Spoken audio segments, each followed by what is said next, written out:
The Blair Witch Project was one of the scariest movies of my childhood, so when they made a video game of it, I waited a few years to play it apparently. But when I did play it, I found that it might actually be the scariest way to spend an evening. What's happening? Oh, it's all falling apart. Ah!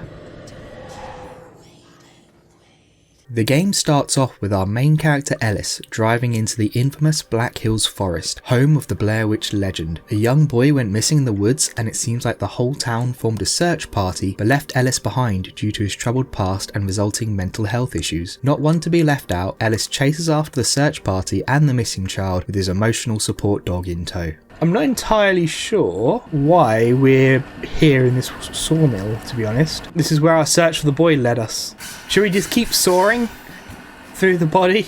Your emotional support dog Bullet will be your constant companion throughout most of the game. And yes, you can pet the dog. You can also scold him, give him treats, and a couple of basic commands. You can ask Bullet to find important items or squeeze through small gaps to help you progress. However, I found these mechanics to be used like maybe twice in the whole playthrough. Bullet's most useful feature is helping to point out mostly invisible enemies, although his real purpose is purely narrative. Ellis needs his dog to function and is deeply attached to him, and that's something that's true for you, the player, as well. Stay close to him. Prolonged loneliness can affect your mental state. Prolonged loneliness can affect your mental state. I mean, are we talking about the game or just in general? As you explore the forest, Ellis will have to confront his inner demons. Sometimes it's subtly blended into the environment, like when Bullet finds dog tags to remind Ellis of his military days, and other times it will be as blatant as Ellis just straight up hallucinating a surreal war zone. These sections of the game are probably the weakest from a gameplay perspective, but they do give us more insight into Ellis's psyche, and knowing this is all part of the Blair Witch's psychological manipulations does add some narrative horror.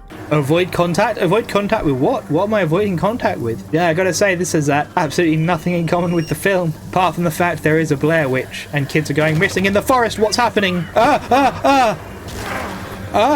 Am I safe? Okay, I've got to avoid whatever that is. Without any of the extra hallucinations, the forest on its own is extremely creepy and atmospheric. The game really captures the vulnerable and scared feeling of being alone in the woods, especially during the night. This is helped by the game's unique level design. If you don't keep a keen eye on your surroundings, it's very easy to wind up going around in circles, just like in the movies. I can see how some players may find this frustrating, but if you pay close enough attention to your surroundings, you won't be lost for too long. Dog snack. This tree seems familiar. The tree looks familiar? Which tree? The tree, he says, in a fucking forest. When night descends, you'll have near invisible humanoid enemies to deal with. They move very fast and are very hard to see, which makes fighting them very unnerving. Thankfully, Bullet can see them and will point you in the right direction. They hate the light, so you just have to shine your flashlight on them to beat them, at which point they will let out a loud, horrendous scream, making each encounter with them feel like a mini jump scare. Oh, these things are dangerous. Oh dear. Oh dear. We good? Is it gone? Enemy encounters make for nice heart-pounding action, and they'll take up about half your playtime, but the other half of the game plays a bit more like a spooky walking simulator. There's a few easy puzzles scattered throughout to keep things interesting, mostly involving a camcorder whose recordings affect the real world, making for a nice throwback to the found footage movies. During these parts of the game, you'll learn more about the story, and they really develop Ellis as a character. Right, we did it. Oh god, it's bright, and it's daytime. Okay. Spooky shit. Throughout the game, you'll occasionally get signal on your cell phone. Oh, by the way, you have a 90s cell phone, which allows you to play Snake whenever you want. When you have signal, Ellis will get calls from his suspiciously supportive ex-wife, allowing him to have deep conversations that help to flesh out and give depth to our protagonist. Okay, let's get our text message. Moving is always better than standing. Those who don't move have 99% higher chance of dying. Better start walking. Well, that's ominous, but okay. Okay, we'll move then, I guess. With everything combined, Blair Witch makes for a well-rounded horror experience. You've got slow, atmospheric build-up wandering through the forest, which is perked up by intense supernatural monster horror, which is topped off by a fully fleshed out psychological horror story of a witch manipulating and exploiting a troubled man's mental health, all held together by a more grounded horror story of a missing little boy who we soon find out has been kidnapped by a psychopath. Is there anything I can do to avoid this, or is this just the way I think it's just the way the cookie crumbles. We can only go forward and pray we don't die.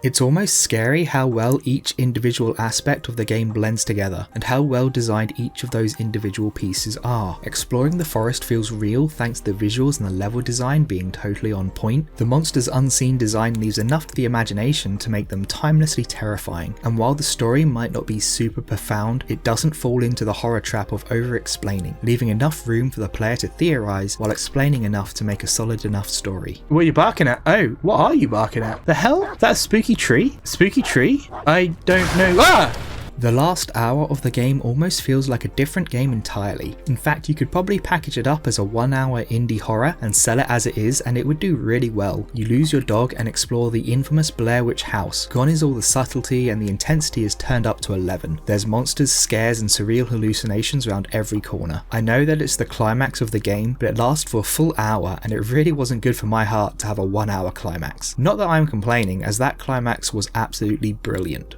Oh, wait, what? Holy tits!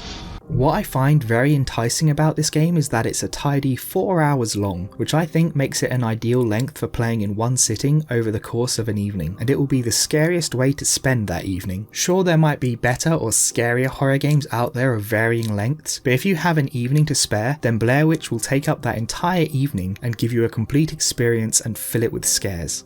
Ooh, where you at? Doggo, guide me. Oh, shitting hell, you're close. Oh,